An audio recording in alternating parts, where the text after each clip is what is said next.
Swayam Prabha. Digital India. Educated India.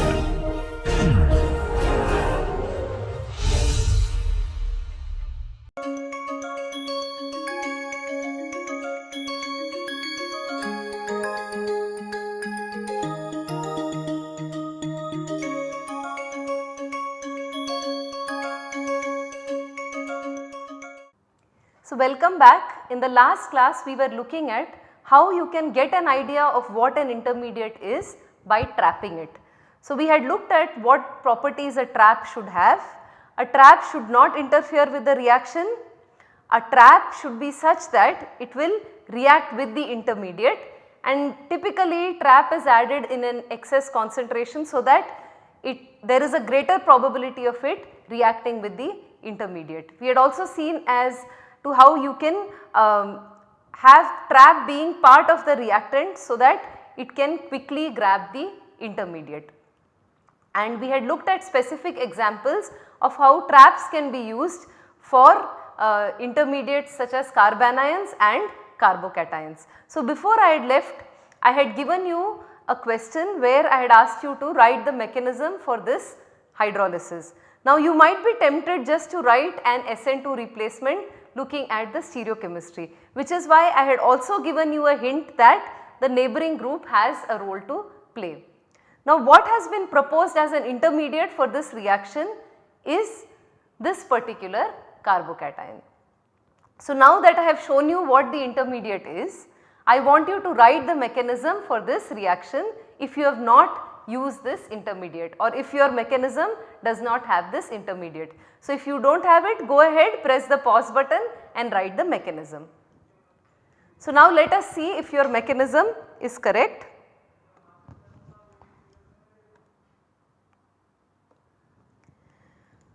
So, what is happening here is I will write out the structure.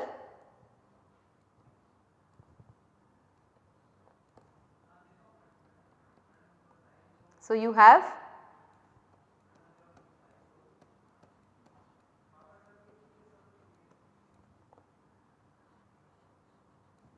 and then here I am going to write it like this to just give you a hint as to what might be taking place. So, what happens is, because you have an nucleophilic group close to your leaving group, it can attack here, and what you would end up generating would be the intermediate that is shown above.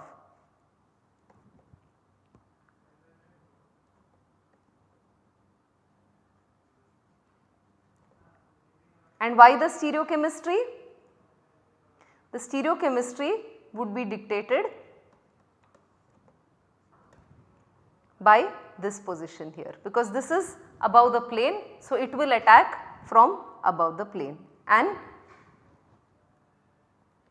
anti to the leaving group. So, this is of course a resonance structure of the intermediate that I had shown you above.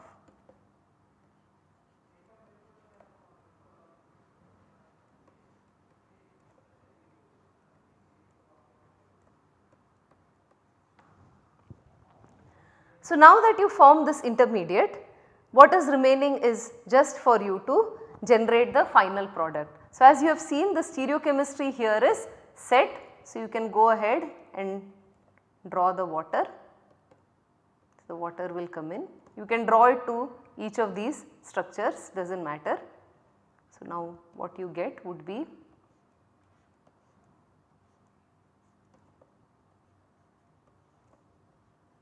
now the stereochemistry will not be disturbed.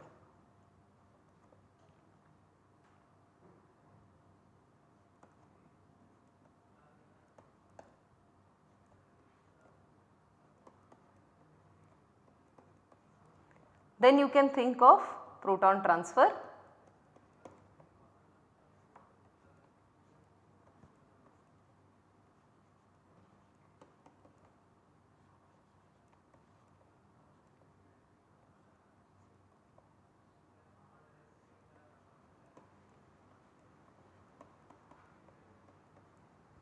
And then you can have these lone pairs come in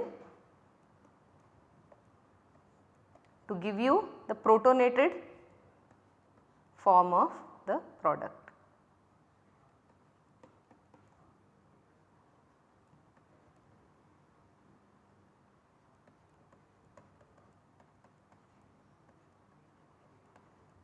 Which will give you the product.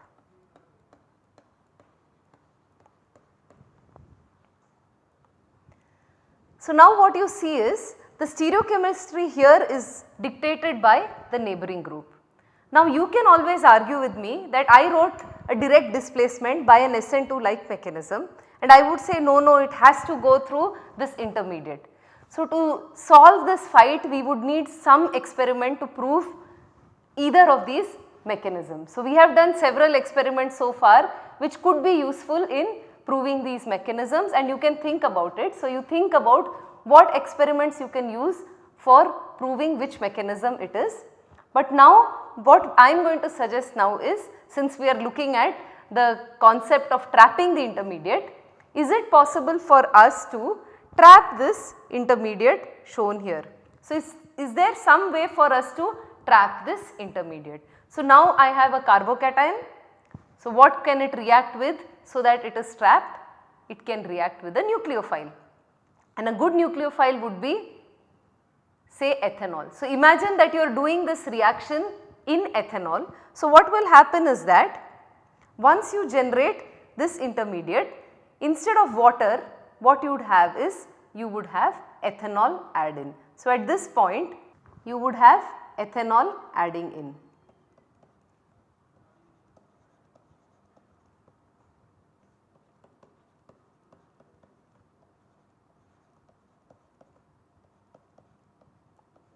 So then what is the structure you get here? So here the structure that you would get would have, what I am going to do is I am going to erase this so that we have some room on the slide.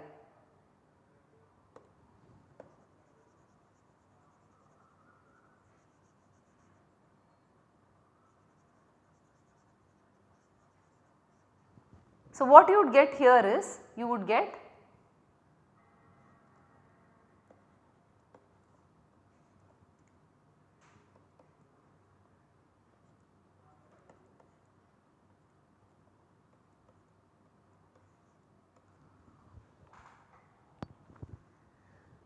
so once you get this intermediate, so this is what you get if ethanol adds instead of water. So once you get this intermediate, there is not much that can happen here other than this losing the proton. So what you end up getting is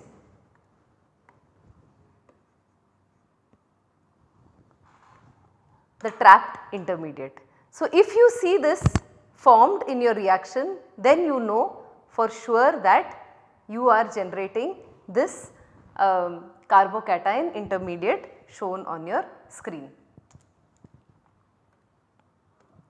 So this is an illustration of how you can trap a carbocation using a solvent, and this would directly tell you that it is not an SN2 but going via neighboring group participation. So now we will look at another example where solvent has been used as a trap.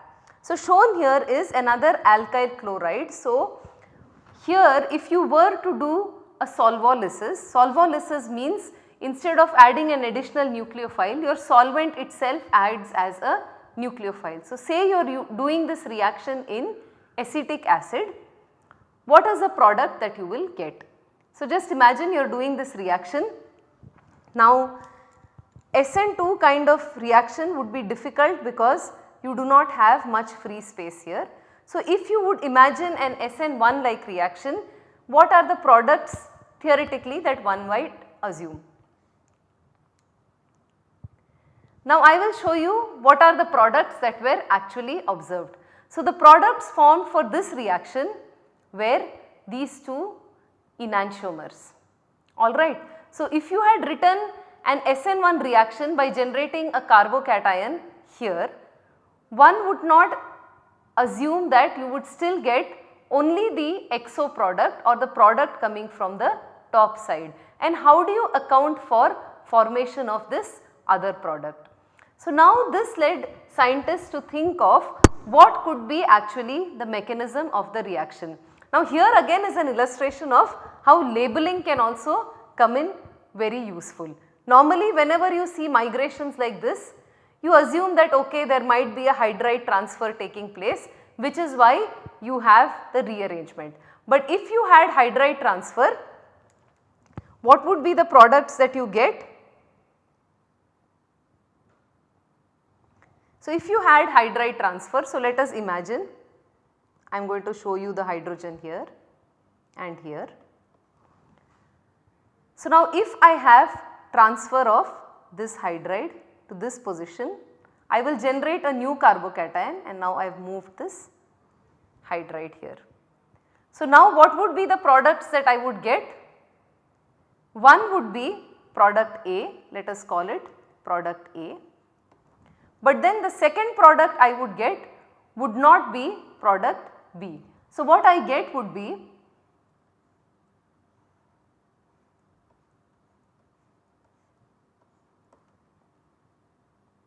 this product where I have the label on the carbon which has the nucleophile attached to it, right. I would not get B. So based on the fact that hydride transfer will not form B, this mechanism is ruled out. So now I will tell you what was proposed for this. What was proposed is, it goes via what is called as a non-classical carbocation intermediate. So non-classical carbocation is a carbocation where you talk about the charge being actually shared by these 3 carbon atoms. So what it tells you is that because you have this bond which is anti-periplanar to this bond, you have seen it before, a dihedral angle of 180 degree, you can think about this being involved in displacement of the chloride. So when the chloride leaving group goes, this single bond is probably assisting the chloride group to leave. Now if it assists this, instead of just forming a carbocation at this center, what is proposed is a more stable carbocation. The charge is shared by all these atoms. So this is more stable than just the structure where you have say this carbocation. So this would be more stable than this structure. So again we are talking about, so this group we are saying is helping in pushing out the Cl. So what you generate would be a structure like this. So this is a new bond that is formed and a carbocation like this. So this is one extreme of seeing this structure. So what is proposed is that the non-classical carbocation is what is formed because it is more stabilized here. So now this is symmetrical. I hope you are able to see the symmetry here because you have these 3 carbon atoms and on either side you have 1 carbon atom. So to make it easier for you to visualize this, what I am going to do is I am going to show you the same structure in another form. So imagine that I am rotating this structure a little. So I have, and again having the label will help you visualize it. So I have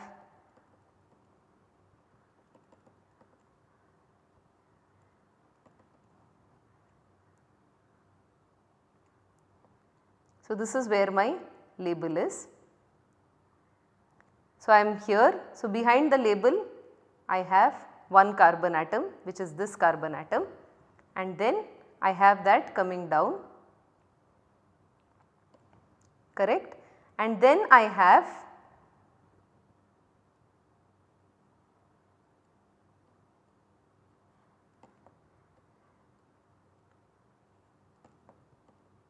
and my positive charge is here. So I hope you are able to see the structure that I have drawn here. So I am showing the broken bond here just to show that this is in front. So I have a 5-membered ring at the back and this is my non-classical carbocation in the front. So now that I form this non-classical carbocation, I can now attack the nucleophile. So this is symmetric, you can imagine a plane of symmetry here. Now I can imagine the nucleophile attack at either of these positions, right. Now if I have the nucleophile attack at position A, what is the product that I get? So if I have the nucleophile attack at position A, the structure I get would be, I am going to write it out exactly like how this is so that you are not confused. So I attack it here, these electrons will now move here. So what I will get would be, so let us call this, I will put it instead of Nu I can put OAC directly. So I put OAC here, I have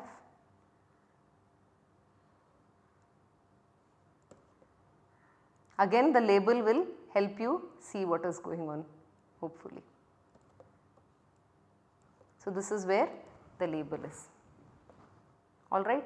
And because you have this structure on top, the nucleophile will attack from below. So this is what you get if it goes via pathway A. Now if it goes via pathway B, so let us write the structure if it goes via pathway B. So what you get would be, so you will have the nucleophile attack here and you will have this bond break. So you will have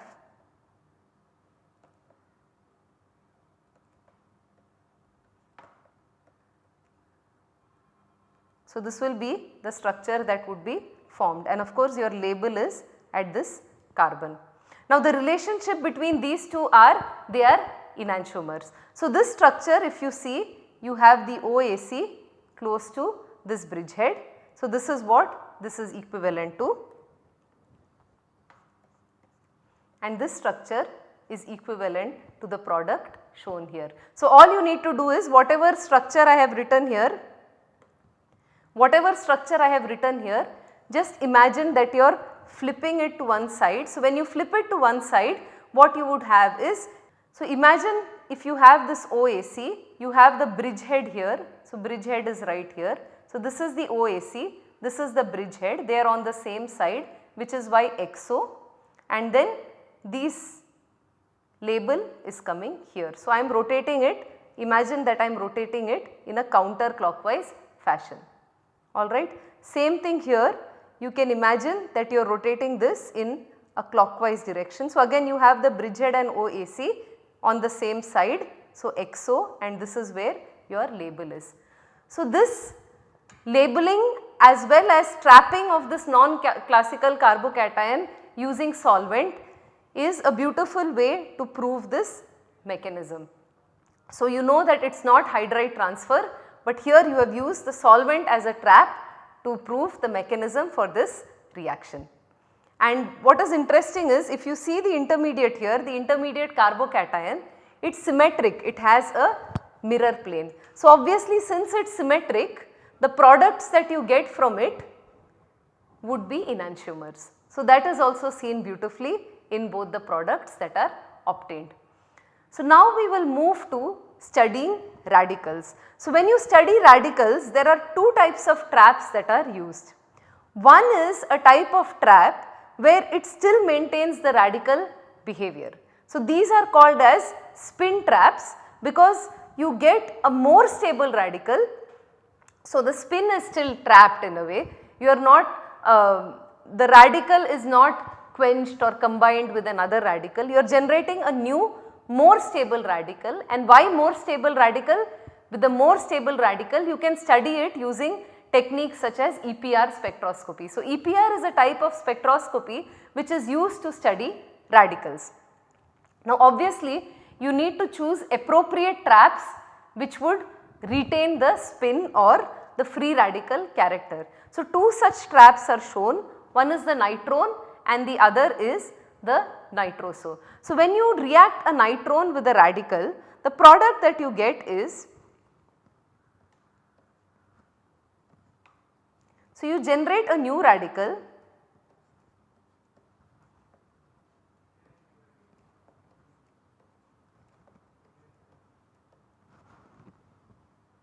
So, you generate this new radical and this new radical is stabilized because it is next to a nitrogen. So, because of having the nitrogen proximal to it, this radical is much more stabilized as compared to R dot, which can easily recombine. The other example is a nitroso radical. So, here again the new radical that you generate would be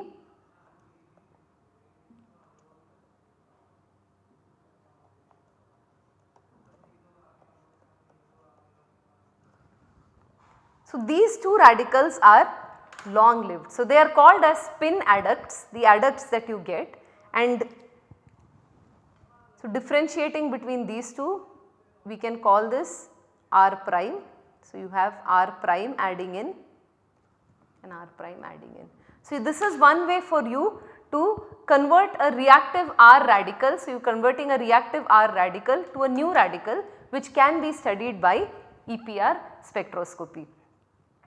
There are other methods that are also used. In this case, you are trapping the radical where the radical nature is actually lost. So, here what happens is you are reacting it with a radical in itself. So, in the earlier example what we had seen is we had reacted it with the nitrone and the nitroso group to generate a stable radical. So, you already had the alkyl radical and you had the spin traps which were used to generate a new radical. In this case what you are doing is the trap itself that you are using is a radical. So, now what this does is when you use a trap like this which is a radical, it will react with another radical to generate a species where now you do not have the spin. So, you will have essentially like similar to a termination reaction. So, you have two radicals coming together. So, you can imagine each of these reacting with an R group to generate. So, each of these, let us call these as X dots, will react with R dot to generate Rx. So, where X is your trap. So, this you cannot study by EPR anymore because the spin is lost. So, that is why I want to differentiate between radical traps and spin traps. In the spin trap you are generating a long lived radical, whereas in a radical trap you are reacting it with a radical so that you generate a molecule which can be studied, it is stable. And 3 radical traps are shown in front of your screen. Now, the structure of these are very interesting. One is tempo, where you have the NO radical. So, here you have the NO radical. Now, one problem with radicals is that they have the tendency to dimerize. So, you have R dot dimerizing to give you RR. Now, what you see is when you have tempo, for example, any of these molecules, you have these bulky groups next to it. So, tempo, the other one which is DPPH, again here you have 2 phenyl rings. So, you have another 3 aromatic rings and this aromatic ring has nitro groups on it. Similarly, here you have 2 T-butyl groups on the side of the radical, and these bulky groups prevent dimerization of the radical due to sterics. So, that is one path of reactivity of these radicals. That pathway can be ignored in these cases because the dimerization is not possible. So, actually these radicals can be stored as is. So, these are very stable, they are very long lived, they can be bought, they can be stored, and whenever you need to check a reaction they can be added. They are very convenient. The other thing is they are stable due to the delocalization. So, you have a nitrogen here next to the oxygen here. In this case also you have nitrogen, and in this case you have the aromatic ring. So, that is why tempo, DPPH and galvanoxyl are commonly used radical traps.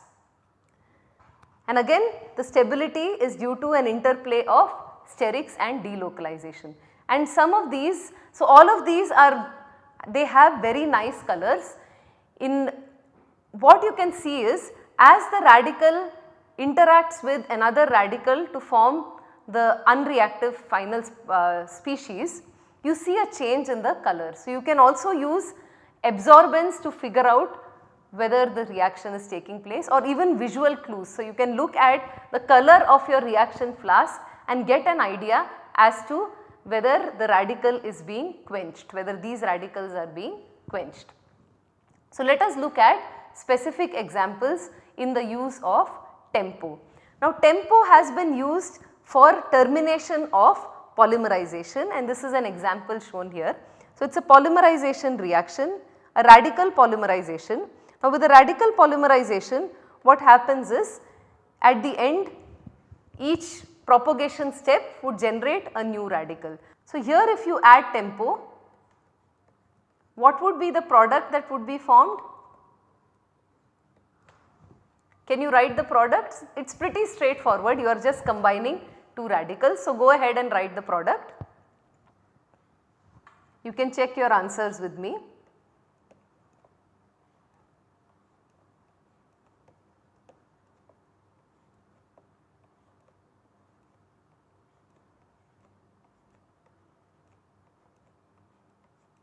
So, this would be the product. Now, what is nice about this is, now you have trapped this radical with tempo.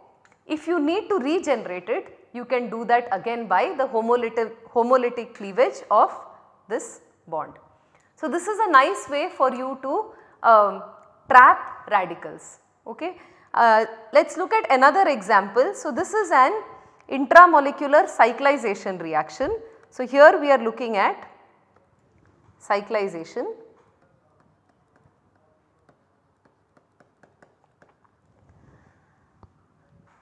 So, the reagent here is known to generate radicals. So, if you have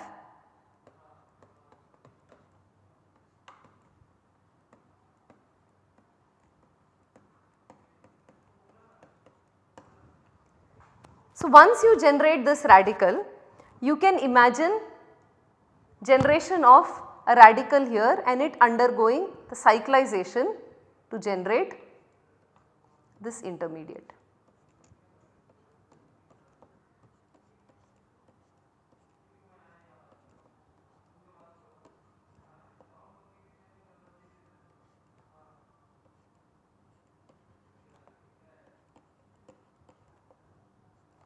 So, this radical intermediate would be generated, and this radical intermediate, when it reacts with tempo,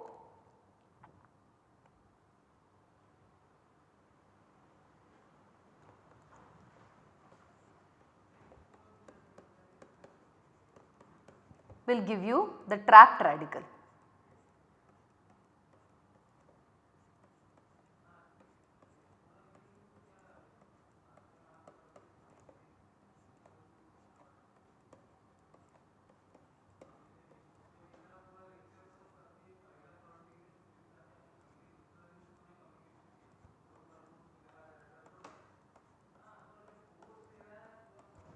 Here.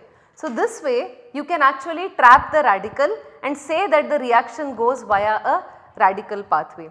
People also use another trick to figure out whether the reaction proceeds via an ionic pathway or a radical pathway when it is unknown, is they will add a small amount of tempo in the reaction.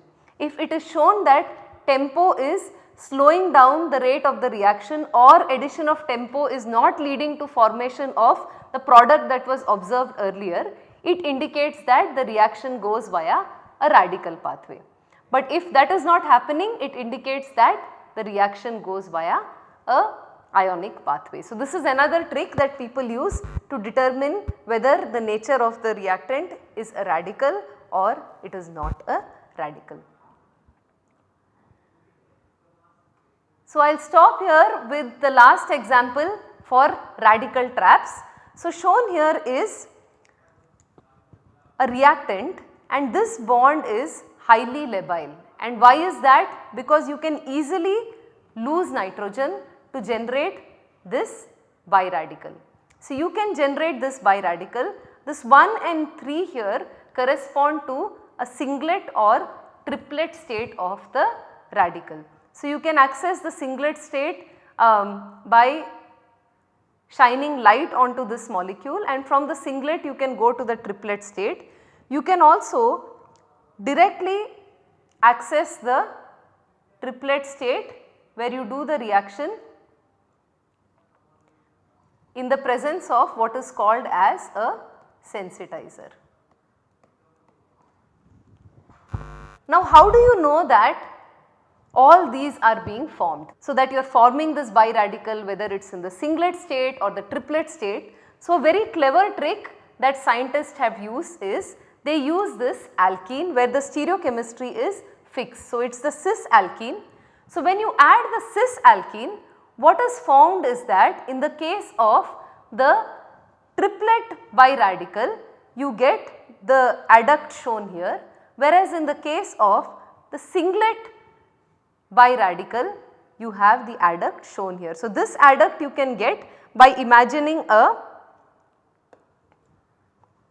so you can think of, you have this radical here and these two radicals can combine with the double bond to give you a 5-membered ring. So, how do you know this is singlet and how do you know this is triplet?